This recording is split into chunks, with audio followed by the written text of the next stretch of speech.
เคตอนนี้กำลังเริ่มอัดเราทดลองระบบนะครับตอนนี้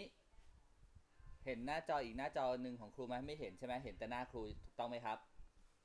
ใช่ครับโอเคเดี๋ยวครูจะส่งหน้าจอไปให้หนูนะครับ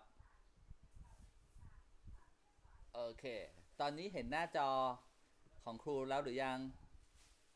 เห็นแล้วครับเห็นแล้วนะครับผมเดี๋ยวครูจะลองเปลี่ยนมันเป็นแท็บเล็ตแป๊บหนึ่งนะครับลูกผมเห็นหน้าจอครูเลื่อนใช่ไหมเห็น powerpoint ของครูใช่ไหมครับลูกเห็นไหมครับยังไม่เห็นเลยครับยังไม่เห็นเลยเหรอเห็นแล้วครับเห็นแล้วครับเห็นแล้วนะครับอาจจะช้านิดนึงนะตอนเนี้ยวันเนี้ยหนังสือกฎหมายเนี่ยวิชาเนี้ยของหนูเนี่ยเรียนกันอยู่แล้วถูกต้องไหมครับใช่ครับโอเคเราก็จะมาสรุปนะครับว่าพวกนี้ครูค่อยๆเลื่อนนี่หนูเห็นทันไหมมันยังไม่ขยับอะครับมันช้าๆครับมันจะช้ามันจะดีเลย์อยู่ใช่ป่ะใช่ครับโอเคถ้างั้นเราคงจะดูไปเรื่อยๆพร้อมๆกันแล้วก็เราก็ค่อยๆเดี๋ยวครูจะอัดเป็นหน้าจอให้ไปอีกทีหนึ่งเพราะตอนนี้ครูกำลังอัดคลิปวิดีโออยู่ด้วยสมมุติว่าตรงนี้อ่าอย่างตัวเนี้ยสมมตินะครับไฮไลท์ตัวนี้ก็จะเห็นไฮไลท์ด้วยโอเคทดสอบเบื้องต้นก่อนแค่นี้ก่อนละกันแล้วเดี๋ยวคืนนี้ครูจะได้ไอ้นั่นพอเสร็จเรียบร้อยเดี๋ยวครูจะได้อัดเป็นคลิปวิดีโอแล้วเดี๋ยวครูเอาคลิปวิดีโอไปใส่ไว้ในเฟซกลุ่มด้วยเพราะว่ารู้สึกว่าเวลาใส่คลิปวิดีโอในเฟซมันจะใส่ได้เวลายาวใช่ไหมครับครับโอเคมันจะได้ไม่ได้มีปัญหาเรื่องของการตัดต่อเยอะเนาะโอเคดังนั้นตอนนี้เราจะมีอยู่ด้วยกันทั้งหมดมีกลุ่มใหญ่ กลุ่มใหญ่ในไลน์กลุ่มใหญ่แล้วก็เวลาเราจะคุยอะไรเนี่ยเราจะคุยกลุ่มย่อยของกลุ่มเฉพาะวิชา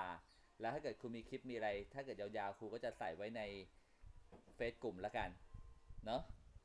โอเคครับถ้างั้นเดี๋ยวเราเจอกันอีกทีหนึ่งตอนนั้นกี่ทุ่มนะ2 ทุ่มครึ่งเนาะใช่ครับโอเคครับผมถ้างั้นเดี๋ยว2 ทุ่มครึ่งเราเจอกันครับผมครับสวัสดีครับขอบคุณค่ะครับอ้าวเพื่อนเพิ่งเข้ามาคุยก่อนใช่หนูเพิ่งเข้ามาเมื่อกี้ค่ะอาจารย์อ๋อไม่เป็นไรเพิ่งเข้ามาก็ไม่เป็นไรเมื่อกี้ครูสาธิตครูลองเอาต่อไอ้เจ้าแท็บเล็ตเข้ากับไอ้โน้ตบุ๊กของครูเพราะว่าแต่เพื่อนบอกว่าเวลาที่ครูเขียนอะไรเนี่ยมันจะช้านิดนึงที่จะส่งไปหน้าจอของเขาตอนเนี้ยเวลามันแข่งกันมันช้าช้าเนไม่อะเพราะว่าขยับอุปกรณ์มันต่อหลายตัวน่าจะประมาณนั้นแต่ว่าเดี๋ยวยังไงเราก็จะอัดเป็นคลิปวิดีโอแล้วเอาไปใส่ไว้ในเฟซกลุ่มอีกทีหนึ่ง ตอนนี้ครูถามอีกนิดนึได้งค่ะอาจารย์ตอนเนี้ยเราเห็นหน้าจอครูหรือว่าเห็นหน้าจอครูไหมยังครับยังเห็นหน้าจอ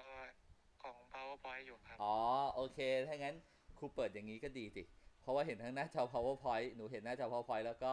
ครูเห็นหน้าหนูด้วยตอนนี้เห็นเข้ามาแล้ว2 คนอยู่เป็นเล็กๆนิดนึงโอเคเดี๋ยวไปดูในเฟซกลุ่มแล้วกันว่าหน้าตาเราหน้าดูแค่ไหนเนาะโอเคครับครับถ้างั้นเดี๋ยวเจออีกทีตอน2 ทุ่มครึ่งครับผมมีใครค่ะติดธุขอบคุณค่ะระอะไรเปล่าสวัสดีค่ะอาส่วนมากจารย์จะทำงานกันใช่ไหมครูเห็นเป็นรอบวันอาทิตย์มันมันก็มีบ้างอะค่ะอาจารย์อืมถ้าติดยังไงก็เดี๋ยวค่อยมาดูคลิปย้อนหลังเอาแล้วมีอะไรก็ถามเข้ามาในเฟซกลุ่มของออนไลน์ตัวนี้ก็ได้ตัวกลุ่มวิชาก็ได้ได้คค่ะรับเพราะว่าถ้าเกิดเราถามกลุ่มใหญ่เดี๋ยวงงกันไปใหญ่วันนี้น้องก็งงกันไปเหมือนกันโอเคครับแล้วเจอกันครับ2 ทุ่มครึ่งครับค่ะขอบคุณครัค่ะบสวัสดีครับขอบคุณครับ